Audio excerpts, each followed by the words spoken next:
Hi, it's your girl Keisha, and welcome to The Authentic Life. Each episode, I'll guide you on the journey to living fully, freely, and unapologetically.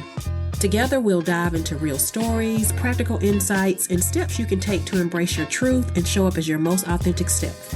So guess what? I am glad that you are here with me. Let's get started.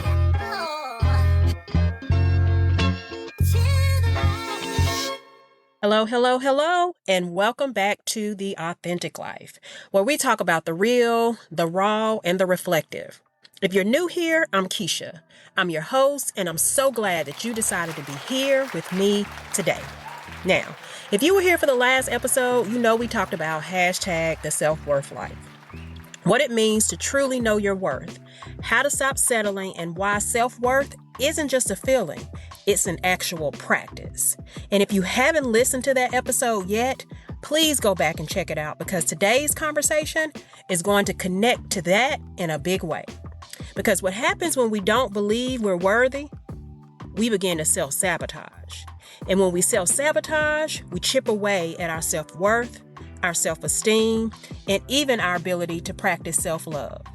So let's take a second to define these three things. Self-worth, that is this deep internal belief that you are valuable, deserving, and inherently enough.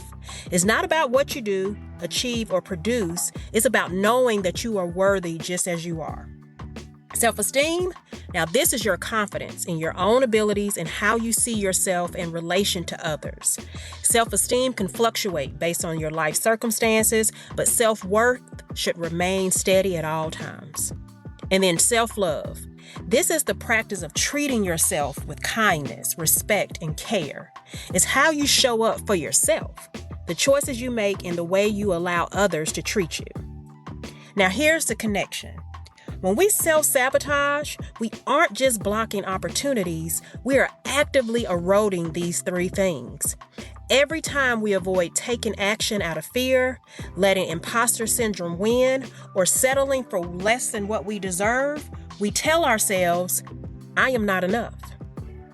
I want to get real with you all today because self-sabotage is something that we all have battled with.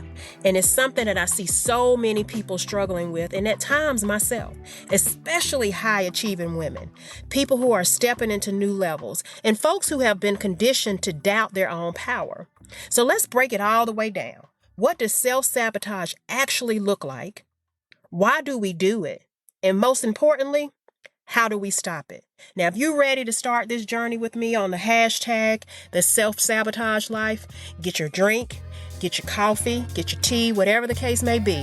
Grab that thing and join me now. Okay, so this is where it gets a little deep. We're going to talk about how self-sabotage destroys self-worth and self-love. Self-sabotage isn't just about missing out on opportunities. It's about how we see ourselves. It's about the stories we tell ourselves, the way we limit our own potential, and the slow erosion of self-trust that happens every time we stand in our own way. Now, let me put it plainly. Self-sabotage, it chips away at our self-worth and self-love little by little until we no longer believe we deserve more. So how does it erode self-worth? Every time you self-sabotage, you send a message to yourself that says, I'm not good enough. And over time, that message gets embedded deep into your mindset. So think about this. When you constantly procrastinate on your goals, you start believing that you're incapable of success. You tell yourself that you'll start that business. You'll apply for that job. I'll make a career move. Just not yet. But the more you delay, the more you reinforce the idea that you're not ready or you're not capable. And when you see other people doing the very thing that you wanted to do, you convince yourself that, hey, they must have had something that I didn't. But the truth is, the only difference is they didn't let fear stop them from moving forward. What about this one? When you stay in a relationship that doesn't serve you, you reinforce the idea that maybe you don't deserve better. Listen, your girl has been there. Staying in relationships, whether they're romantic, professional, or even friendships, where I knew I wasn't valued, but I stayed anyway. I made excuses. Keisha, maybe you overreacting. You know you're impatient, so maybe you need to be a little bit more patient. Hey, this just might be how it is. Girl, you know you probably asking for too much. But look, deep down, what I was really saying to myself was, maybe this is all I deserve. And trust me, that's a dangerous place to be. What about when you hold yourself back from opportunities? You begin to convince yourself that you're not worthy of success. How many times have you looked at an opportunity and thought, now that looked pretty amazing, but yeah, that's not for me? Whether it's a leadership role, a speaking opportunity, or even something as simple as networking with people who could elevate you. If you let self-doubt talk you out of it, you're actively reinforcing the idea that you're not worthy of that space. So what is the result of all of that? 1, you begin doubting your own abilities. 2, you stop taking risks and start playing it small. 3, you begin to settle into that comfort of what's familiar, even when you know it is so unhealthy. And eventually, you stop dreaming big altogether because you don't even believe in your ability to make those dreams happen. That is how self-sabotage and self-worth are directly connected. So how does self-sabotage block self-love? Self-love is about how we treat ourselves. It's in the choices we make, the way we prioritize ourselves, and how we honor our needs. But when self-sabotage creeps in, it directly contradicts the practice of self-love. Think about it. Self-love is setting boundaries. Self-sabotage is letting people walk all over you because you're afraid to enforce those boundaries. You tell yourself that being nice and accommodating is just who you are. But deep down, you know you just allowing people to drain your energy because you don't want to risk losing them. That's not love. That's fear disguised as kindness. Self-love is believing in your ability to succeed. Self-sabotage is talking yourself out of opportunities before you even try. You get invited to an event where you could network, but you decide not to go because you convince yourself no one will care what you have to say. You see a job posting and you think, I'm not qualified, even when you check 8 out of the 10 requirements. That's self-sabotage in action. Self-love is taking care of your body, mind, and soul. Self-sabotage is neglecting your needs because you feel like you don't have time, skipping meals, ignoring your need for rest, overcommitting to things that don't serve you. These are all ways we sabotage ourselves while convincing ourselves that we're just too busy. But self-love means prioritizing yourself, not just your obligations. Self-love is forgiving yourself. Self-sabotage is holding on to past mistakes and using them as an excuse to stay stuck. Trust me, we all have made mistakes. We've all had moments where we didn't show up as our best selves. But if you're constantly replaying those failures in your head and letting them dictate your future, you're self-sabotaging. Growth requires grace, especially for yourself. So here's a quick personal moment for me, my own battle with self-sabotage and self-love. There was a time when I didn't fully show up for my own dreams. I was afraid of being seen or being judged. People, specifically when it comes to my business, really, I didn't want people at my full-time job knowing what I was doing and questioning what I was doing outside of work. So I downplayed my business. I wouldn't market myself the way I should have. I didn't talk about my services. And I really convinced myself that I really just needed to stay in my lane and not make any waves. But let's be real. Your girl was dimming her light. I was keeping myself small because stepping into my power meant that I'd have to own it. And owning it meant that people would have opinions and people would be in my business. And I don't like people in my business. But what I eventually realized was this. The longer I hid, the more I reinforced the idea that my business wasn't going to be a success. The more I played it small, the more I convinced myself that, hey, maybe this is not what I'm supposed to be doing. And the more I sabotaged my own visibility, the more I struggled with believing that I was going to be able to get the business, even though I had all the other stuff going on. So I was starving my own self-worth while thinking I was protecting myself.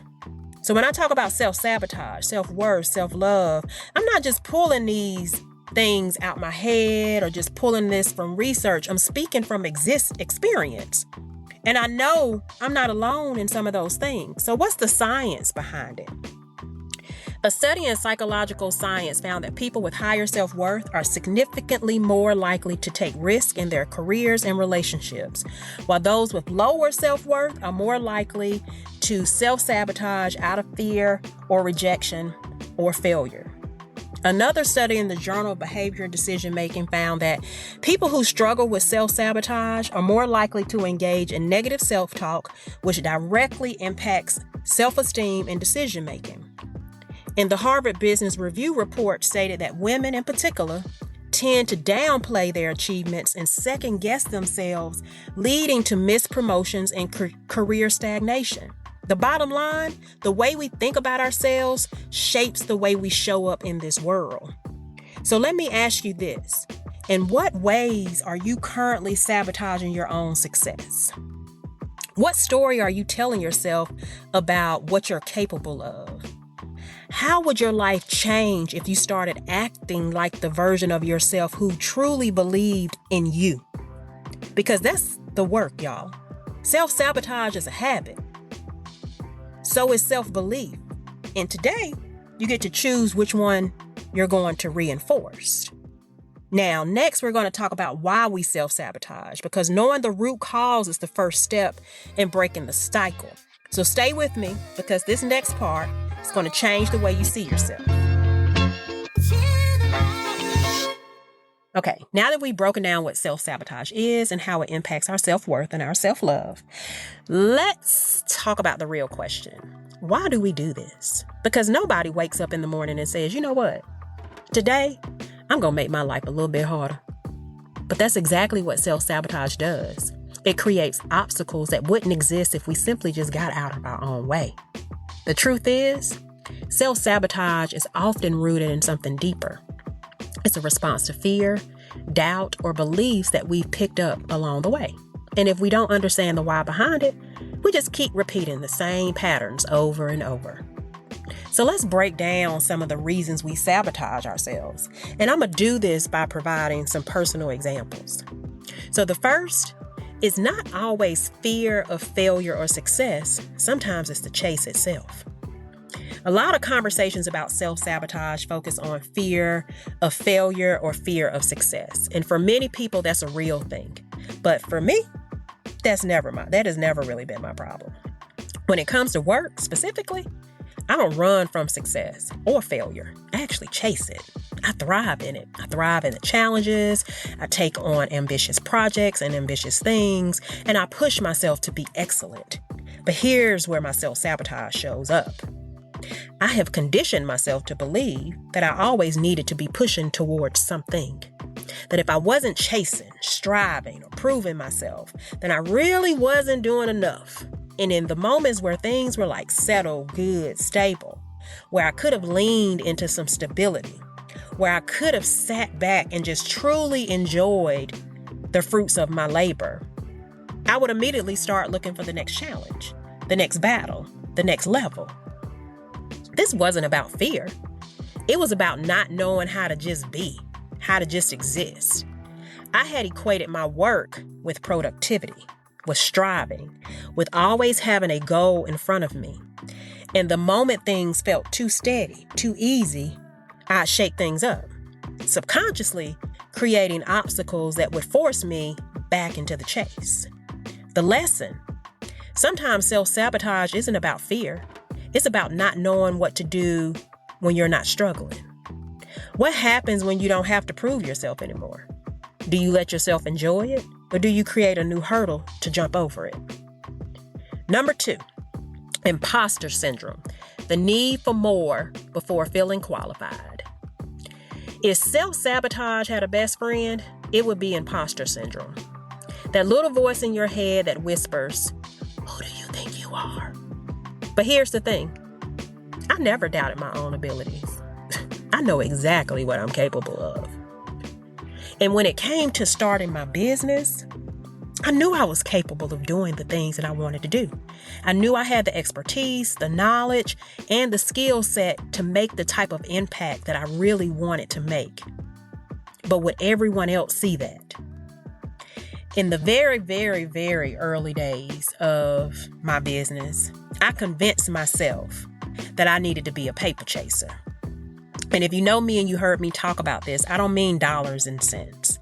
What I mean is that I needed more credentials, more certifications, more degrees, more external validation that I could really put myself out there. Because I kept thinking, well, if I just get this one more certification, then people would really take me seriously. Or if I just complete this one program, then I'll really be ready to stand alongside these other experts that do the same thing I do. Or if I go get that doctorate degree, that'll give me some more oomph, right? And not to knock a doctorate, let me be clear. But that was what was in my head. Meanwhile, minus all of that, I was already fully capable to do the things that I wanted to do. But instead of moving forward boldly, I spent time collecting proof that I was enough to do what I already knew that I could do. Even though I had already done the work, even though people called on me to do the work all the time. And what did that do? All it did was slow me down. It kept me from taking up the space that I needed to take up space when I knew I was more than ready for it. And then the thing that really, really hurts is it delayed the impact that I could have had sooner on the lives of the people that I touch. Because if you know me, you know I like to pour into people. So if I delay my gift, then I'm delaying the impact that I can have on somebody else's life. So the truth is, I don't need one more certification to be qualified. I didn't need one more degree to prove my expertise. I did not need to wait until everything was perfect before stepping forward. But that's what imposter syndrome does. That's the imposter syndrome talking, not the reality of what's going on. And the more I delayed, the more I was self-sabotaging, right? By convincing myself I wasn't already the person that I needed to be to do the things that I wanted to do. The lesson here, stop waiting for someone to hand you permission.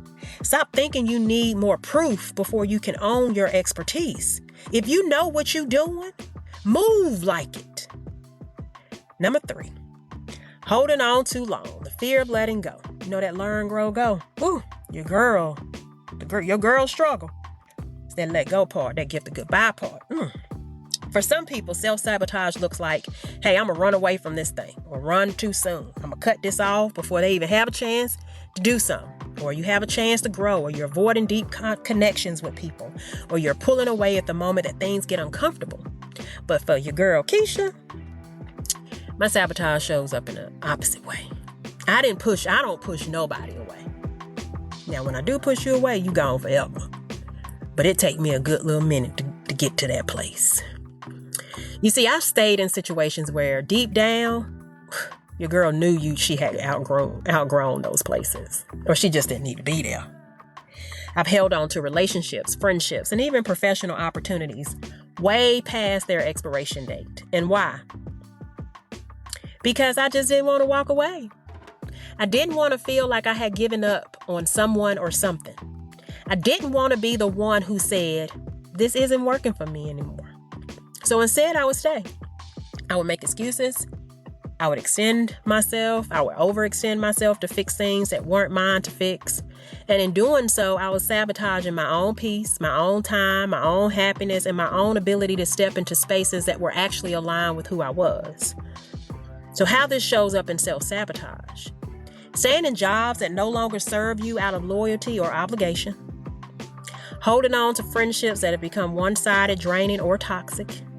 Giving people one more chance. But it's over and over. And even when they keep showing you who they are. And here's the harsh truth.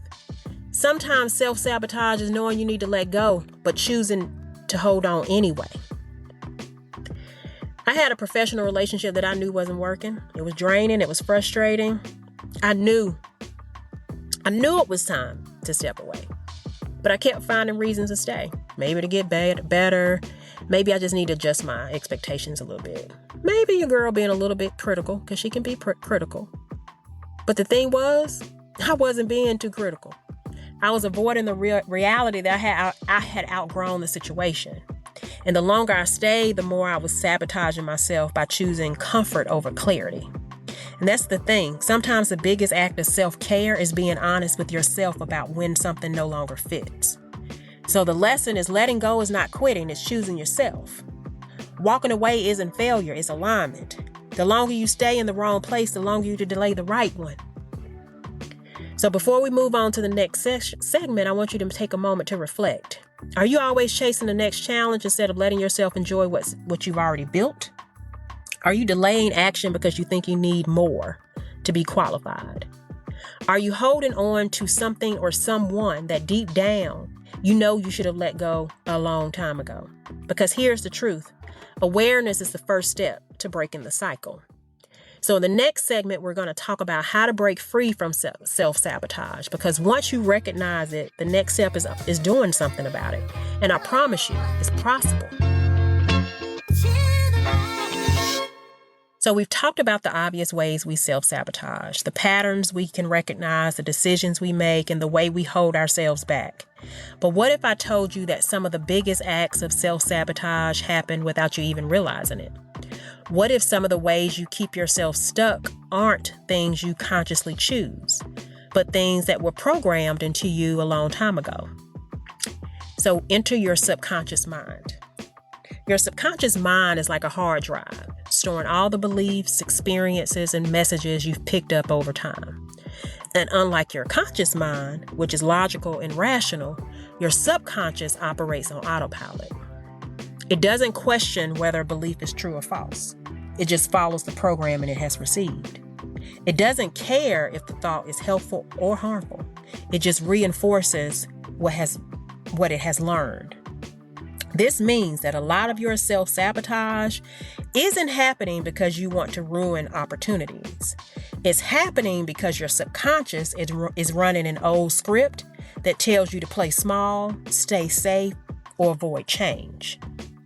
So how does your subconscious control your behavior? Think about this. Have you ever felt like every time you start to make progress, something happens that knocks you back? Have you ever found yourself procrastinating for no logical reason, even when you know you need to take action? Have you ever had a gut reaction of discomfort when something good happens to you, like it feels too good to be true? That's not just random. That's your subconscious programming in action. Your brain is designed to keep you safe. And safe doesn't always mean happy. Sometimes it just means familiar. So let's break this down with a few real life examples. So the first one is the financial glass ceiling, money mindset, and self-sabotage. So let's talk about money for a second, because this is one of the biggest places where subconscious self-sabotage shows up. If you grew up in an environment where money was always tight and struggle was the norm, you heard things like people like us don't make that kind of money. You saw family members work hard but never truly get ahead. Then deep in your subconscious, you might have associated financial success with struggle, or believe that wealth wasn't meant for you. So what happens? You start making more money in your business, and suddenly you start overspending, undercharging, or avoid looking at your finances altogether. You get a raise at work, but you immediately feel guilty, like you don't deserve it. Most of us don't feel that way, no matter where we came from. You want financial abundance, but every time you get close to a breakthrough, you subconsciously find a way to bring yourself back to what feels normal. This is why some lottery winners end up broke within a few years, because their mindset was never conditioned for wealth. They had money, but their subconscious identity never shifted to align with it. The subconscious lesson here is, if you were taught that struggle equals normal, then success equals uncomfortable. Second example is the fear of being seen, visibility, and self-sabotage. Another way your subconscious holds you back is the fear of being seen. If you grew up in an environment where you were criticized or judged for speaking up, you were taught to be humble and not brag about your accomplishments, you had experiences where being in the spotlight led to a negative attention, then your subconscious may have learned that visibility equals danger. So what happens? You hesitate to market your business or share your wins online. You turn down leadership opportunities even when you're qualified. You avoid putting yourself out there because some part of you believes that being too seen might lead to criticism or rejection. The subconscious lesson here is if you were conditioned to believe that visibility equals risk, you would subconsciously keep yourself hidden, small, and overlooked. Third example, relationship patterns. Why we stay too long or push people away. Remember I said this is my problem. Let's get real about relationships for a second, because self-sabotage doesn't show up only in careers and money. It shows up in love too. So if you grew up in an environment where love was inconsistent, sometimes present, sometimes withdrawn, you saw people stay in relationships that weren't healthy because they didn't believe they could do better. You were taught that leaving is selfish or that you should always try harder. Then your subconscious may have learned that staying, even when it's not good for you, is the right thing to do. So what happens? You stay in relationships that long after you've outgrown them. You make excuses for people's bad behavior. You feel guilty at the thought of walking away, even when it's what's best for you. And like I said, this is something I personally worked through. I don't run from relationships. I don't cut people off too soon. My self-sabotage showed up in the opposite way. I hold on too long. I've convinced myself that letting go was quitting, that if I just tried a little harder, I could fix things. But what I had to realize was that staying in something that no longer served me isn't loyalty. It's self-sabotage. One of my real good friends told me one time that, Keisha, your greatest strength is your loyalty to the people that you love, but it's also your greatest weakness. And, the more I sit and reflect on that, they had a point. So the subconscious lesson here is if you were taught that love requires sacrifice, you might subconsciously hold on to things that are draining instead of fulfilling. So how do you recognize subconscious self-sabotage? How do you know when your subconscious is running the show? Your body reacts before your mind does. You feel an immediate sense of discomfort when something good happens. You get anxious about taking a big step forward, or your gut reaction is to find a reason to delay or avoid change. You keep repeating the same cycle, even when you know better. You keep undercharging for your services, even though logically you know your worth. You keep attracting the same types of relationships, even though you swore you'd never go through that again. You keep holding back in your career, even though you know you're more than qualified to do the things. You feel resistance when it's time to level up. You say you won't change, but when the opportunity comes, you hesitate. You find yourself procrastinating, overanalyzing, or looking for reasons to wait. So now that we understand how deep self-sabotage can run, the next step is breaking free. In the next segment, we're going to talk about how to stop self-sabotaging in real time and rewire your subconscious mind for success. Because here's the truth. You don't have to be a victim of your old programming. You can rewire your mind for something better. So stay with me, because this next part is going to change the way you show up in your life. Okay, so now that we've uncovered why self-sabotage happens, both consciously and subconsciously, let's get into the real work, breaking the cycle, because here's the truth. Recognizing self-sabotage isn't enough. You can know your patterns inside and out, but if you don't actively work to change them, you'll stay stuck in the same loops. So let's talk about real practical ways to move forward, ways you can start taking action today to stop sabotaging yourself and step into the life you're actually meant to live. First, catch yourself in the act. Self-sabotage thrives in the shadows. The moment you bring awareness to it, you weaken its power. How many times have you convinced yourself that you were being realistic when really you were just afraid? How many times have you delayed something you knew you needed to do, telling yourself, I just need more time, when deep down you were just avoiding the discomfort of stepping up? So here are practical steps to catch it. Pause and ask yourself, am I protecting myself or am I preventing myself? Protection looks like healthy boundaries, informed decision-making, and self-care. Prevention looks like hesitation, avoidance, and the excuses that keep you stuck.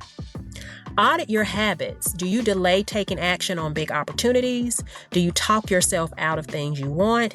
Or do you keep telling yourself you're not ready, even when you know you are? Keep a self-sabotage journal. Every time you catch yourself procrastinating, making excuses, or overthinking, write it down. Track the pattern. If you see it happening again and again, it's time to disrupt the cycle. The first step to changing your behavior is seeing it in real time. If you can name it, you can stop it. The second one is reframe the fear. Fear isn't always a bad thing. The problem is we often let fear paralyze us instead of using it as fuel. And the way to stop self-sabotage is to shift the way you interpret fear in the first place. So reframing fear in your mindset. Instead of, what if I fail? Ask yourself, what if I succeed? Instead of, I'm scared to be seen, shift to, I'm ready to be recognized. Instead of, what if I'm not ready? Tell yourself, I am learning as I go.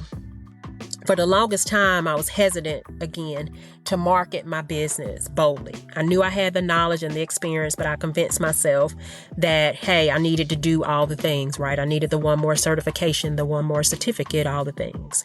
And deep down, I wasn't afraid of failing. I was just afraid of people questioning whether or not I was qualified to be in the room in the back of my head. But one day I just had to stop and ask myself, Keisha, do you believe that you're qualified? And I did. So why was I waiting for validation? Why was I assuming other people needed more proof than what I already knew to be true? That's when I flipped the question. Instead of asking, what if people don't see my value? I started saying, what if they do? What if I show up fully and the right people recognize exactly what I bring to the table? And several years later, that's what happened. So, how do you reframe your fear? You write down your biggest what if fear. Like for me, what if I fail in my business? Flip it into a success-driven what if statement. What if my business takes off and changes my life? And then say that out loud daily. The more you affirm success instead of fear, the more your subconscious begins to believe it. Number 3, start small and take imperfect action. Self-sabotage loves perfectionism. It convinces you that you have to have everything in order before you can start, that you need more degrees, more training, more preparation. But let me tell you something, you will never feel 100% ready. And if you wait for that feeling, you'll wait forever. The key to breaking self-sabotage is starting now, starting messy, imperfect, and uncomfortable. So how do you start taking action today? Commit to one small move toward your goal. If you're holding back on launching something, post about it today. If you've been avoiding a conversation you need to have, schedule it today. If you've been procrastinating on applying for a new job or doing a project, submit one application today or kick off the project. Set a 5-minute rule. If something feels overwhelming, commit to just 5 minutes of action. 5 minutes of writing, 5 minutes of brainstorming, 5 minutes of organizing. Most of the time, once you start, you'll keep going. Let go of the idea that everything has to be perfect. Action beats perfection every time. Nobody is looking for perfection. They're looking for consistency, authenticity, and effort. When I first started my business, I thought everything needed to be perfect. I needed the perfect website, the perfect branding, the perfect testimonials before I could really start putting myself out there. But you know what changed everything? The first client, the first person who said, yes, I want to work with you. And guess what? They didn't ask for a website. They didn't ask for a long list of credentials. They hired me because of who I was and the value that they knew I could bring. That moment taught me that sometimes you don't have to have everything figured out. You just need to start. Number 4, build self-trust by keeping small promises to yourself. Self-sabotage is often a reflection of a deeper issue, a lack of trust in yourself. If you don't trust yourself to follow through, you'll hesitate to start. If you don't trust yourself to handle success, you'll subconsciously resist it. If you don't trust yourself to make good decisions, you'll stay stuck in cycles of overthinking. The way to fix this, start keeping small promises to yourself. So how do you build trust in 30 days? Pick one small habit that aligns with your goals. Daily journaling, 10-minute morning routine, send a networking email, 1 email per week, whatever the case may be. Stick to it no matter what. Not because of the habit itself, but because it teaches you to trust yourself. And then celebrate every small win. The more you follow through, the more confident you become. So what's one way you'll stop sabotaging today or self-sabotaging today? Before we wrap up, I want you to think about one thing. What is one way you've been standing in your own way? What's one action step you can take today to move past it? Because here's the truth. You don't break self-sabotage by waiting. You break it by taking one step forward at a time. All right, we are at a close. We are ending. And guess what? We are not carrying self-sabotage into the rest of 2025. We're done letting old fears, outdated beliefs, and subconscious patterns keep us small. We are stepping fully into our power, into our worth, and into the life we are meant to live. We are not waiting, so no more waiting, no more second guessing, no more playing it small. This isn't about a one-time shift. This is about a lifelong commitment to choosing yourself, choosing to believe in your skills, your values, and your ability to handle whatever comes your way, choosing to trust that you are ready even if it feels uncomfortable, choosing to stop overthinking and start taking action, choosing to release what no longer serves you so you can make room for what does. So here's what I want you to take from today's episode. Self-sabotage is sneaky. It disguises itself as logic, protection, or perfectionism, but in reality, it's just fear in another outfit. 2, your subconscious mind plays a major role. If you don't reprogram the old stories you've been telling yourself, you'll keep repeating the same cycles, even when you know better. Breaking the cycle starts with small, intentional action. You don't have to overhaul your entire life overnight. You just need to start. Lastly, you do not need more permission, more degrees, or more validation. You are already qualified. You are already enough. So act like it. Now I want you to declare this out loud with me. I am worthy of the life I desire. I refuse to stand in my own way. I trust myself. I believe in myself, and I am taking action now. Let's hold each other accountable. DM me, comment on my social media pages on LinkedIn, and let me know what's one way you're choosing to break the self-sabotage cycle today. Because we're not just talking about this, we're doing the work. Until next time, peace, love, and blessings from your girl, Keisha. Live your life authentic, live it unapologetically. Well, folks, the episode has come to an end. Thank you for hanging out with me on The Authentic Life. If you loved today's episode, don't forget to subscribe, because subscribing is just like an instant invite to more fun, to more inspiration, and to more authentic vibes. I could also use a review, so leave a review or share this with someone that you feel needs a little inspiration. But whatever you do, let's spread the joy of the authentic life. Remember this, your authentic self is your greatest gift to the world, and no one should ever make you feel like you aren't. Until next time, stay true, stay bold, and keep living the authentic life. Peace, love, and blessings from your girl, Keisha.